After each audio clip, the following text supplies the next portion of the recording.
visions through my dreams, seeing myself swimming in the universe.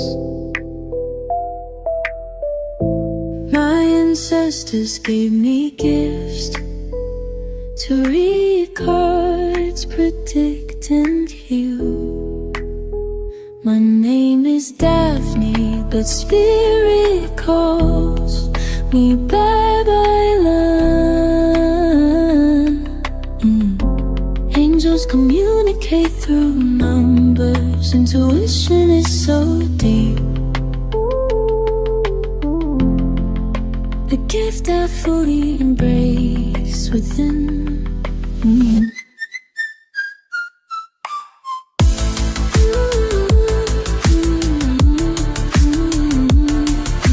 Hi everyone! Welcome po sa inyong almost personal reading. Let's check po kung ano yung nangyayari sa paligid. I want you to know that this is a general reading. So you may resonate po sa buong reading na ito or baka konti lang. Take what's only yours. I also want you to know that this is a timeless reading. So whenever you see the video, the message is also meant to find you. Let's check kung anong mangyayari or nangyayari sa paligid.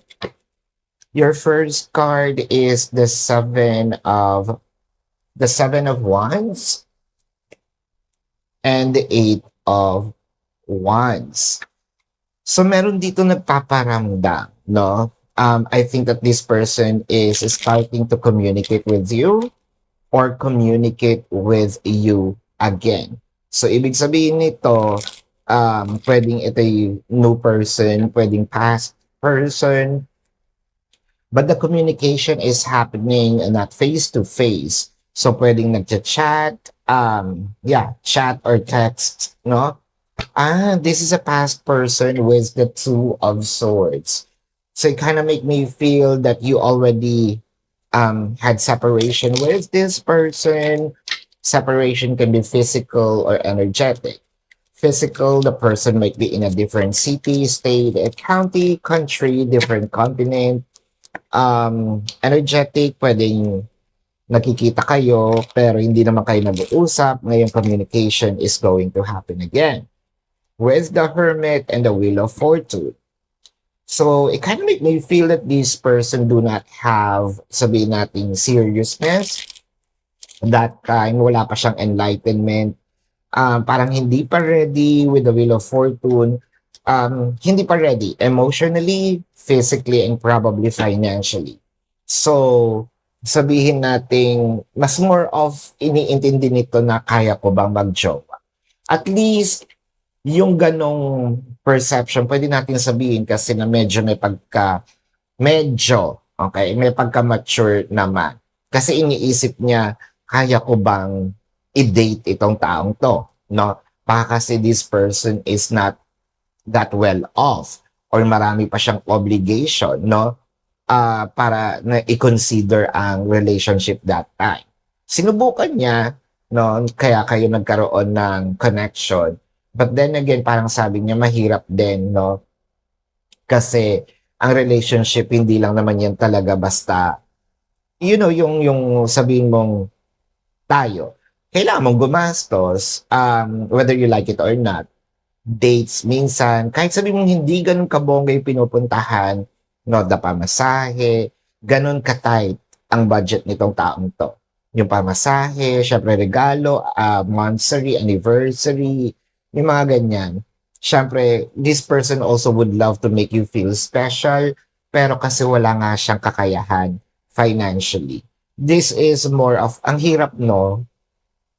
Sino ba kasi nagpauso ng perang yan? No? Hindi ba pwedeng ganda-ganda na lang, no? Or banters na lang ng ano, no? Yung marunong ako magbasa ng cards, pwede bang kapalit nito food, yung ganon.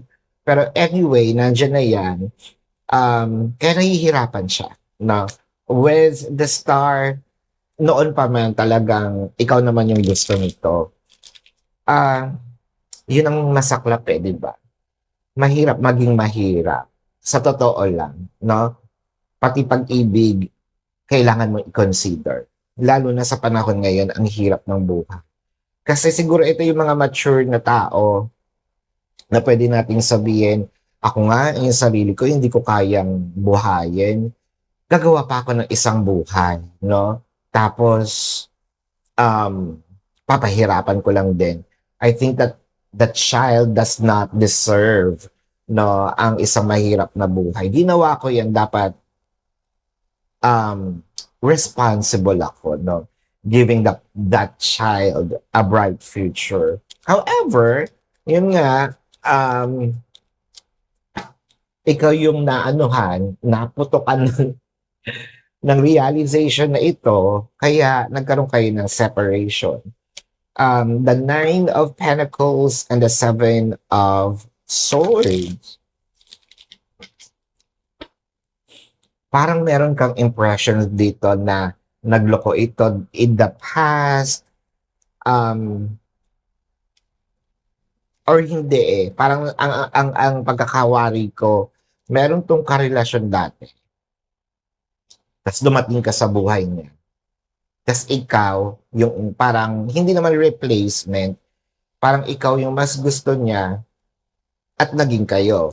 Ngayon, nung nag-deepen na, no, itong relationship, so medyo sabi nitong person na ito, parang hindi ko yata kaya. It's maybe also consider niya yung standards mo, baka you're a little well off, baka hindi niya kayang i-date ka nga, no, or ibigay yung mga gusto mo. With the King of Pentacles, so ngayon medyo ano naman na siya. Hindi naman bonggang-bongga, pero nakaka-LL na, no? Nakakaluwag-luwag na si person kahit papaano. So, ibig sabihin, ikaw pa rin talaga ang nasa puso nitong tao ito.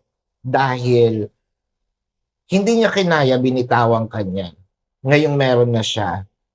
At kahit papano, parang I can sustain, no? Or I can somewhat give that this person needs. Pwede ko na siya uling formahan. Maganda ang trabaho niya ngayon.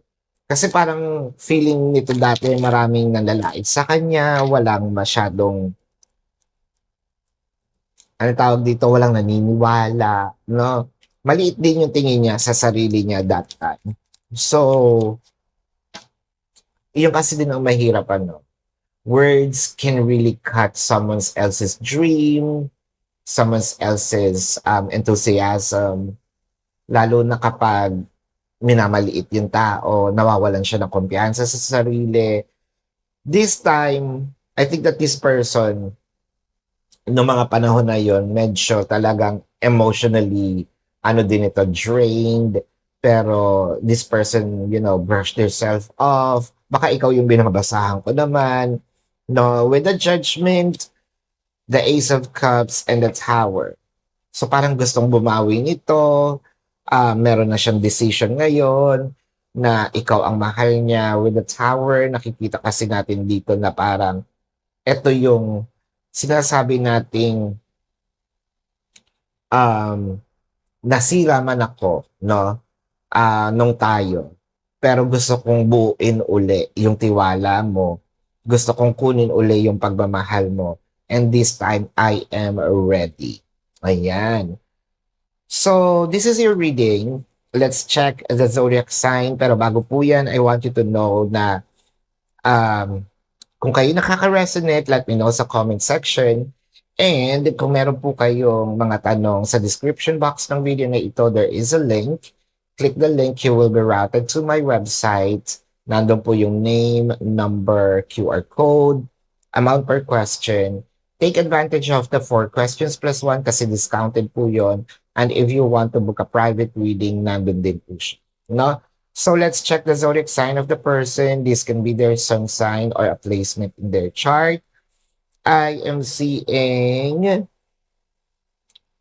Aquarius, Taurus, Leo, Scorpio, Virgo, Libra, Aquarius uli, Taurus uli, Libra uli, Virgo, Cancer, Leo, I am seeing Pisces, Libra. Ayan. So this is your reading. Maraming salamat. Love and light. Namaste. See you po sa susunod na readings. Goodbye. You want the best.